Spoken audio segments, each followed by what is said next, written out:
Good morning, guys. Welcome to NMS. Today we're going to talk about what is the best method for actually measuring body fat.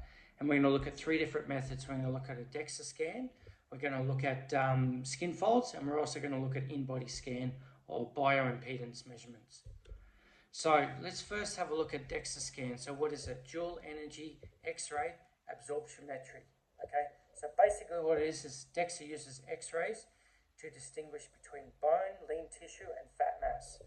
The accuracy is the gold standard in research and clinical settings, so it is actually used most when people want the most accurate measure.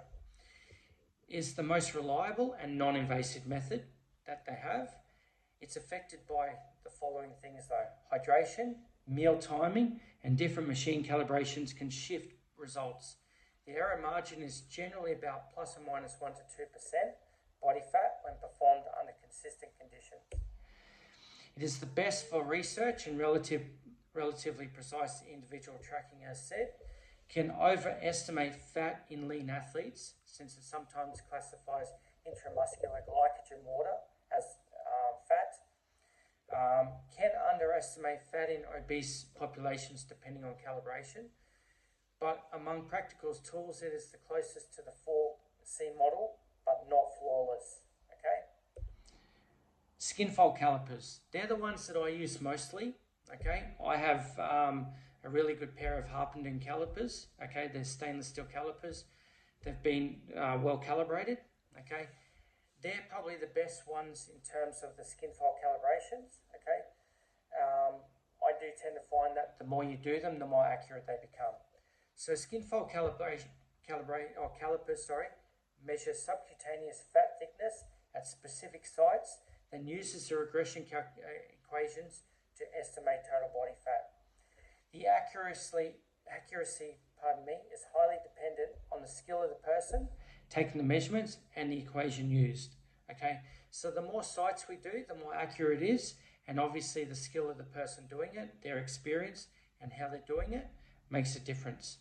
With a trained technician, accuracy can be within approximately 3 to 4% of true body fat compared to DEXA. Now, I reckon I've probably done about 5,000 of these on different people, and certainly learned how to do them for different skin types and different amounts of body fat. They're generally pretty cheap, although there is an outlay for actually buying the calipers.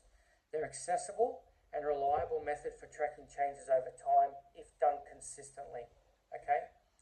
The only problem I guess you need another person to do them.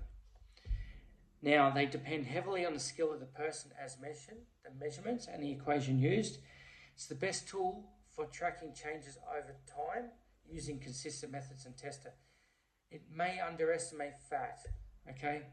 But unfortunately, the other problem that they've got is that when people in different populations carry fat in different areas of the body, sometimes the measurements aren't as accurate in some populations, but if you do more measurements, you increase the accuracy.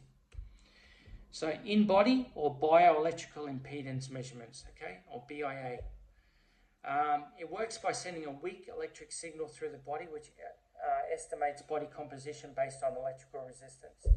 Now, the in-body one sends one up through the feet, and it also sends one through the hands, okay? So it's obviously more accurate if it does it over more measurements. It is best for tracking general trends. If you always test under the same conditions, for example, you do it in the morning, you do it fasted, and you do it hydrated, okay?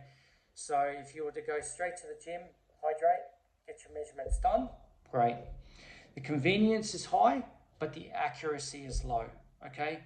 So it is affected by hydration, food intake, exercise, and even skin temperature, and can swing results by 3 to 5% body fat or more. Okay, especially the bathroom ones. I find bathroom scales very inaccurate. It's not really going to give you a true measure. You're better off doing another method if you really want to know what your actual percentage is. Now, different devices can give very different readings. Okay, tends to underestimate body fat in overweight people and tends to overestimate body fat in lean people. Okay, it is best for watching trends under controlled conditions. Now, what I'm going to tell you is I'm going to give you a head-to-head comparison, and you would decide which one is better for you. Now, DEXA, as suggested, is also the most accurate, okay? So if you want the most precise snapshot, DEXA is the one you go to, but it does cost a bit of money to go and have a DEXA scan.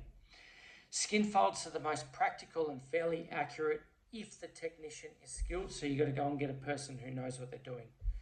Skin folds are good for tracking if done consistently by the same skilled tester. So always have the same person doing it with you and doing the same measurements every time.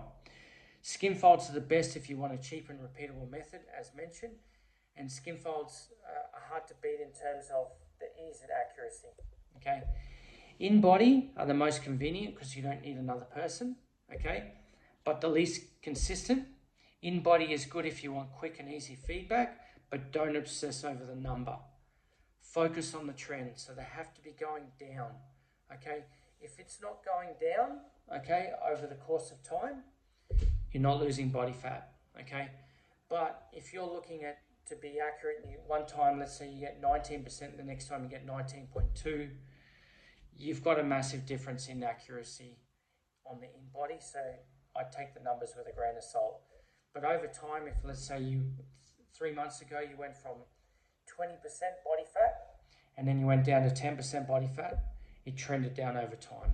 Okay, so you know you've actually lost body fat. Work it with pictures and before and afters. In my personal experience, I find calipers the best. I've never actually done a DEXA scan, but from the people that have done it, they say it's very accurate. But obviously, you've got to do it at the same time every day. Skin folds are not as much affected by hydration as DEXA or in-body scans. Thanks for listening, guys. Like, comment, share, subscribe. I'm going to be doing a lot more videos like this, and I'm going to cut this video down into 3 parts so you know the different methods and how they work. Thanks for listening.